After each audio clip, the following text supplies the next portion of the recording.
This channel does not promote any violent, harmful, or illegal activities. All content provided by this channel is meant for an educational purpose only.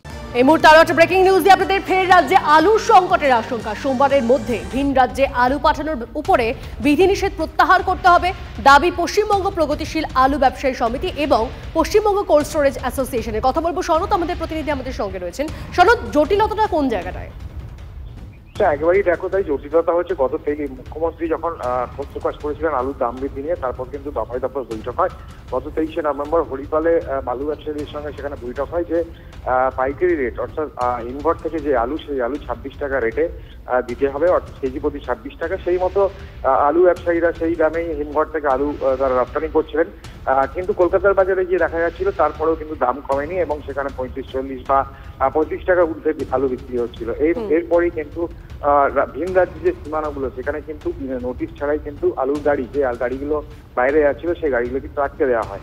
এরই প্রতিবাদে কিন্তু তোমার যে রাজ্য প্রগতিশীল আলু ব্যবসায়ী সমিতি আছে তারা দফায় দফায় বৈঠক করে যে তারা যেহেতু রাজ্যের যে বৈঠকে যে আলোচনা হয় সেই দাবি যেহেতু মেনে নিয়েছিল, তারপরেও কেন তাদের বাইরের আলু যেতে দেওয়া হচ্ছে না, এই দাবিতেই কিন্তু গতকাল একটি বৈঠক হয়। সেখানে হিমঘর অ্যাসোসিয়েশন অর্থাৎ রাজ্যের যে হিমঘর অ্যাসোসিয়েশন আছে এবং প্রগতিশীল আলু ব্যবসায়ী সমিতির সদস্যরা তারা একটা আলোচনা করে এবং যাতে বাইরে আলু যেতে দেওয়া হয় এই দাবিকে সামনে রেখে আগামী মঙ্গলবার থেকে কিন্তু সমস্ত রাজ্যের সমস্ত হিমঘর বন্ধ থাকবে এবং আলু সরবরাহ বন্ধ রাখার সিদ্ধান্ত নিয়েছে এই দুই অ্যাসোসিয়েশন।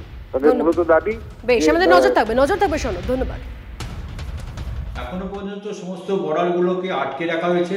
শুধু তাই নয়, বিভিন্নভাবে পুলিশ কোথাও কোথাও গাড়ি আটকে ড্রাইভারকে কেস দিয়ে চালান করে দিচ্ছে। ঠিক এই সমস্ত কিছুর প্রতিবাদে আমরা আগামী মঙ্গলবার থেকে সারা রাজ্যে কোথাও আলু সরবরাহ করবো না, আলু সরবরাহ কাজ বন্ধ থাকবে। অর্থাৎ সোমবার রাত্রি থেকে সারা রাজ্যে কোথাও হিমঘর থেকে আলু নামবে না।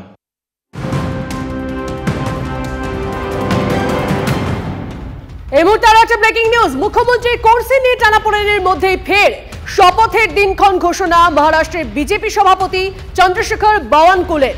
আগামী 5ই ডিসেম্বর মহারাষ্ট্রের নয়া সরকারের শপথ গ্রহণ। আজাদ ময়দানে হতে চলেছে শপথ গ্রহণ অনুষ্ঠান। এবারে রাজ্যের খবরে আসা যাক। জোড়াসাঁকোয় তরুণীর অস্বাভাবিক মৃত্যু। মামার বাড়ির নিচ থেকে উদ্ধার ফিরোজা পারভিনের দেহ। অভিযোগ, প্রতিবেশী তারান্নুম আরা তরুণীকে ধাক্কা মেরে ফেলে দিয়েছে।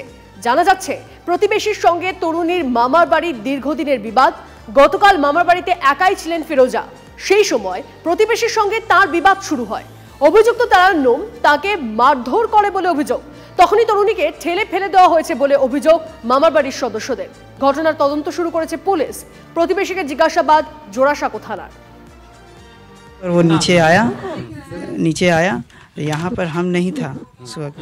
हमको जहाँ तक पता चला यहाँ नीचे आया, उन लोग से क्या हाथापाई हुआ है, क्या हुआ है, यहाँ से नीचे गिर गई। आप लोग क्या क्लेम करना चाहते हैं, सुसाइड है या किल? नहीं, हम लोग इंसाफ चाहिए না। আমার তো মনে হয় না, আমরা তো কেউ দেখিনি। তো যখন আওয়াজ হয়েছে দুম করে তখন সবাই বেরিয়েছে পুরো বাড়ির লোক। আমরা তো দেখিনি কি করে ঝাঁপ দিল মেয়েটা। আর এত লম্বা মেয়ে ও ঝাঁপ দেবে কি করে? আমরাও ওটা কনফিউজে আছি কি ও তো লম্বা মেয়ে তো ঝাঁপ দেবে কি করে ও মেয়েটা। মানে একটা মেয়ে ছেলের প্রাণটা নিয়ে নিল, প্রচার করে নোংরা কথা বলে ওর প্রাণটা নিয়ে নিল।